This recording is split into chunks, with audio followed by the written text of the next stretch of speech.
நான் இன்றைக்கி சோள தோசை செய்ய போகிறேன். சோள தோசை வந்து அரைக்கிறதுக்கு வந்து எவ்வளோ அரிசி சோளம் அப்படிங்கிறது எவ்வளோன்னு நான் சொல்ல போகிறேன். இப்போ நீங்கள் நல்லா பார்த்துக்கோங்க. அது மட்டும் இல்லாமல் இதை வந்து நல்லா க்ளீன் பண்ணிவிட்டு ஒரு 3 hours நல்லா சோக் பண்ணி வச்சுக்கோங்க. அதுக்கப்புறம் என்னென்னா நல்லா அரைச்சதுக்கப்புறம் ஒரு 3 hours புளிக்கணும்.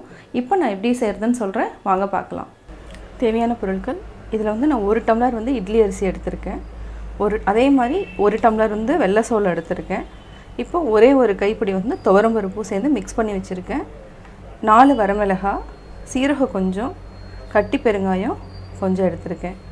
இதுக்கு வந்து உளுந்து வந்து 1/4 டம்ளர் இருந்தாவே போதும்.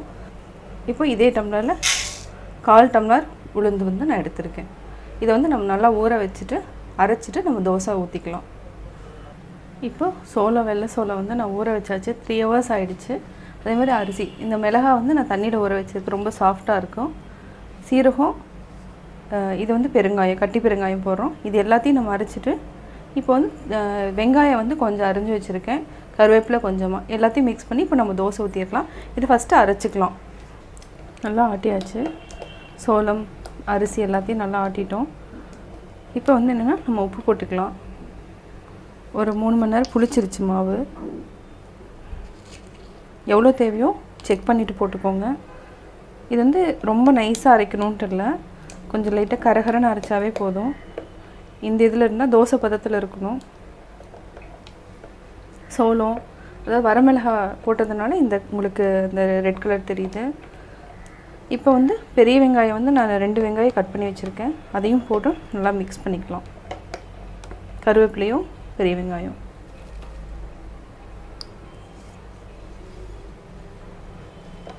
நல்லா மிக்ஸ் பண்ணி விட்டுட்டு தோசை ஊற்றிடலாம். இப்போ நம்ம ஊற்றிடலாம்.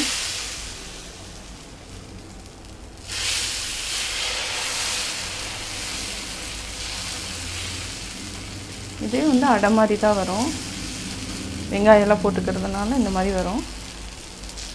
இதுக்கு வந்து நல்லெண்ணெய் யூஸ் பண்ணிக்கோங்க, இல்லைன்னா செக்கில் ஆட்டின எண்ணெய், கடலெண்ணெய் இருந்தாலும் யூஸ் பண்ணிக்கலாம்.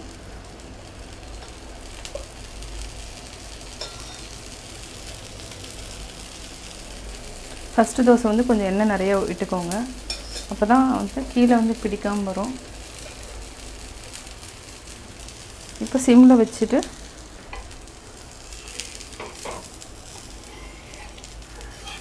இப்போது வெந்திரிச்சு கீழே திருப்பி போட்டுக்கலாம்.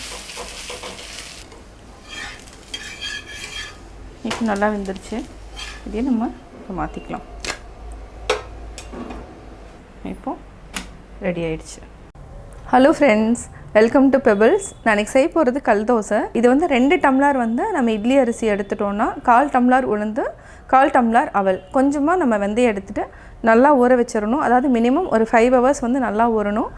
நல்லா அரைச்சதுக்கப்புறம் ஒரு 6 to 7 hours நல்லா புளிக்கணும். இப்போ எப்படி செய்கிறதுன்னு பார்க்கலாம்.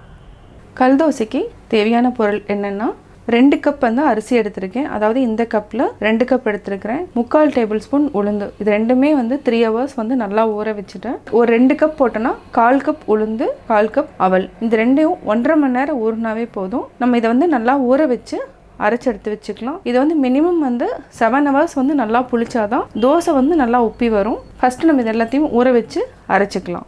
உளுந்து, அவல் இது ரெண்டையுமே நம்ம 1.5 மணி நேரம் சோக் பண்ணிவிட்டு அரைச்சிட்டோம். இதை வந்து நம்ம ஒரு பவுலில் மாற்றிடலாம். அடுத்து நம்ம அரிசி, இதை வந்து 3 hours சோக் பண்ணியிருக்கோம். இதையும் நம்ம மிக்சியில் அடிச்சுக்கலாம். அரிசி, வெந்தயம் இதையும் நம்ம ஆட் பண்ணிக்கலாம். நம்ம நல்லா அரைச்சிட்டோம். இதுக்கு வந்து இது வந்து ராக் சால்ட்டு. இது வந்து நம்ம 1 டேபிள் ஸ்பூன், அதாவது ரொம்ப சின்ன ஸ்பூன் தான், இதில் வந்து நம்ம 1 டேபிள் ஸ்பூன் போட்டுக்கலாம். நல்லா மிக்ஸ் பண்ணி வச்சுக்கலாம்.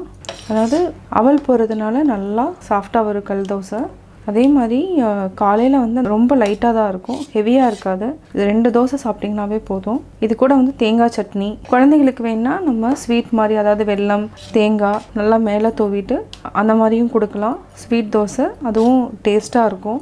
இந்த மாவு நல்லா புளிச்சதுக்கப்புறம் நம்ம ஸ்வீட் தோசையும் நார்மல் தோசையும் அது கூட தேங்காய் சட்னியோட நம்ம செய்யலாம். இது வந்து நைட் வந்து ஒரு 7 hours வந்து நல்லா புளிக்கணும், அப்போ தான் டேஸ்ட்டும் இருக்கும். இப்போ வந்து நம்ம மூடி வச்சிடலாம். மூடி வச்சாச்சு, வெளியிலேயே இருக்கட்டும். கல் தோசைக்கு மாவு அரைச்சி ஆல்மோஸ்ட்டு 7 hours ஆகிடுச்சு. மாவு பார்த்திங்கனாவே தெரியும், அதாவது அரைவாசி தான் இருந்துச்சு. நல்லா பொங்கி இந்த அளவுக்கு இருக்குது. மாவு ரெடி ஆகிடுச்சு. அதே மாதிரி கன்சிஸ்டன்சியும் கரெக்டாக இருக்குது. இது நல்லா கலக்கிக்கோங்க. இதுக்கு வந்து நம்ம குழந்தைகளுக்கு வந்து ஸ்வீட் தோசையும் கொடுக்கலாம். அதாவது என்னென்னா ஏலக்காய் வந்து ஒரு 3 ஏலக்காயை நான் தட்டி வச்சுருக்கேன். ஒரு சின்ன அளவு தான் கப்பு. ஏன்னா ரொம்ப ஸ்வீட் சாப்பிட முடியாது. ஒரு தோசை, அதாவது என்னென்னா ஒரு 4 தோசை கலமாக நான் எடுத்திருக்கேன். தேங்காய் வந்து சின்ன கப்பு. அதே மாதிரி வெல்லம் வந்து இது தேவைன்னா உங்களுக்கு ஸ்வீட் ஜாஸ்தினா இந்த அளவுக்கு ஆட் பண்ணிக்கலாம். இல்லைனா வந்து 1 டேபிள் ஸ்பூன் கம்மி பண்ணிக்கோங்க. இதை வந்து எல்லாத்தையுமே நம்ம மிக்சியில் வந்து அடிச்சுக்கலாம். அடிச்சுட்டு அதுக்கப்புறம் மேலே வந்து நம்ம தோசை மேலே போடுற மாதிரி எடுத்து வச்சுக்கலாம் தனியாக. இது 3ஐயும் நம்ம மிக்சியில் அடித்து வச்சுக்கலாம்.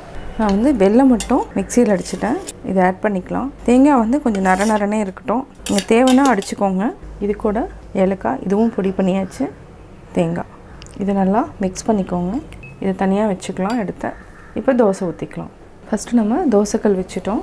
இதுக்கு வந்து அதாவது என்ன ஸ்வீட்டுக்கு வந்து நம்ம கீ விட்டுக்கலாம். இதுக்கு நல்லெண்ணெய் ஆட் பண்ணாதீங்க. ஃபஸ்ட்டு நம்ம சின்னதாக ஊற்றிக்கலாம். இது வந்து கொஞ்சம் நல்லா வேகட்டும். இது வந்து மீடியம் ஃப்ளேமில் வச்சுக்கோங்க, ஹை ஃப்ளேமில் வைக்காதீங்க. இது மேலே வந்து நம்ம கொஞ்சமாக வந்து தேங்காயும் ஏலக்காய் வெல்லம் இதை லைட்டாக ஸ்ப்ரெட் பண்ணி விடுங்க. இதை வந்து நல்லா ப்ரெஸ் பண்ணிட்டிங்கன்னா அந்த உள்ளே போயிடும். சாப்பிட்றப்ப வந்து நல்லா கொஞ்சம் நரன்னு நல்லாயிருக்கும். இப்போ நம்ம திருப்பி போட்டுக்கலாம். நெய் வேணுன்னா இன்னும் கொஞ்சம் கூட ஊற்றிக்கலாம். இதுலேயே நெய் இருக்குது. நம்ம இதையே எடுத்துருவோம். நல்லா ஓரத்தில் ப்ரெஸ் பண்ணி விடுங்க. இது வந்து மூடி வச்சு நம்ம சுடலாம். இப்போ எடுத்துக்கலாம். இந்த மாதிரி ஆயிரும். அதாவது தேங்காய் அந்த வெல்லம்லாம் உருகி இது வந்து சாப்பிட்றதுக்கு ரொம்ப டேஸ்ட்டாகவும் இருக்கும். இதையும் நம்ம ஒரு பிளேட்டில் மாற்றிக்கலாம். இன்னொரு மெத்தட் இதை நம்ம ஒரே ஒரு தோசை மட்டும் ஊற்றிக்கலாம். சின்னதாக இருக்கும். ஸ்வீட் தோசை வந்து பெருசாக போட்டிங்கன்னா சாப்பிட முடியாது. இந்த மாதிரி சின்னதாக ஊற்றி கொடுத்துட்டுனா ஊத்தாப்பம் மாதிரி ஊற்றி கொடுத்தா குழந்தைகளும் நல்லா விரும்பி சாப்பிடுவாங்க. இதை வந்து திருப்பி போடாமல் நம்ம அப்படியே சுட்டுக்கலாம். இப்போ நம்ம மூடி வச்சுக்கலாம். சிம்மில் வச்சுக்கோங்க, இல்லைனா வந்து அடி பிடிச்சிரும். இப்போது செக் பண்ணலாம். நல்லா வெந்துடுச்சு. இதை வந்து நம்ம திருப்பி போடணுங்கிறது இல்லை, அப்படியே எடுத்துக்கலாம். பார்த்தீங்கன்னாவே தெரியும். இதை வந்து மேலே வந்து அப்படியே இந்த வெல்லம் தேங்காயெலாம் அப்படியே இருக்கும். சாப்பிட்றதுக்கு ரொம்ப டேஸ்ட்டாக இருக்கும். நம்ம அடுத்து கார தோசை ஊற்றிக்கலாம். இது வந்து இரும்பு கல், அதுலேயும் நம்ம சுட்டலாம், நல்லா வரும்.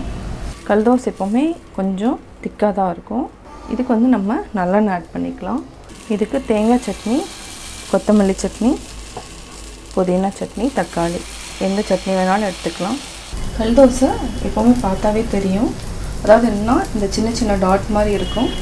அப்போ தான் வந்து மாவு வந்து அந்த பதம் கரெக்டான அர்த்தம். நம்ம ஊற்றி கொஞ்சம் நேரம் கழித்து பார்த்திங்கன்னா இந்த மாதிரி எல்லா இடத்துலையும் டாட் இருக்கும். இது வந்து திருப்பி போடணுங்கிற அவசியம் இல்லை. ஜஸ்ட் மூடி வச்சுட்டு ஒரு 2 மினிட்ஸில் நம்ம எடுத்துட்டாவே நல்லா தோசை வந்து வெந்துடும். இப்போ தோசை ரெடி ஆகிடுச்சு. கல் தோசையும் ஸ்வீட் தோசையும் ரெடி ஆகிடுச்சு. கல் தோசைக்கு புதினா சட்னி அரைச்சாச்சு. இந்த மாதிரி இதை வந்து குழந்தைகளுக்கு வந்து நீங்கள் கொடுத்தீங்கன்னா ரொம்ப லைக் பண்ணி சாப்பிடுவாங்க. கல் தோசையும் என்னென்னா ரொம்ப சாஃப்டாக தான் இருக்கும். இது வந்து மார்னிங் டிஃபனுக்கு செய்யலாம், நைட் டின்னருக்கு செய்யலாம். நான் கல் தோசை எப்படி செஞ்சேங்கிறத பார்த்தீங்க. இந்த தோசையில் வந்து என்னென்னா ஸ்வீட் தோசையும் பண்ணலாம். குழந்தைகளுக்கு வந்து ரொம்ப பிடிக்கும்.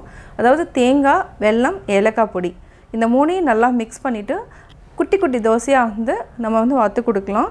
இது வந்து எல்லாத்துக்குமே ரொம்ப பிடிக்கும். நீங்களும் வீட்டில் ட்ரை பண்ணி பார்த்துட்டு உங்களுடைய கமெண்ட்ஸ் எனக்கு சொல்லுங்கள். உங்கள் ஃப்ரெண்ட்ஸ்கிட்டையும் ஷேர் பண்ணுங்கள், லைக் பண்ணுங்கள். மறக்காமல் எங்கள் சேனலை சப்ஸ்கிரைப் பண்ணுங்கள்.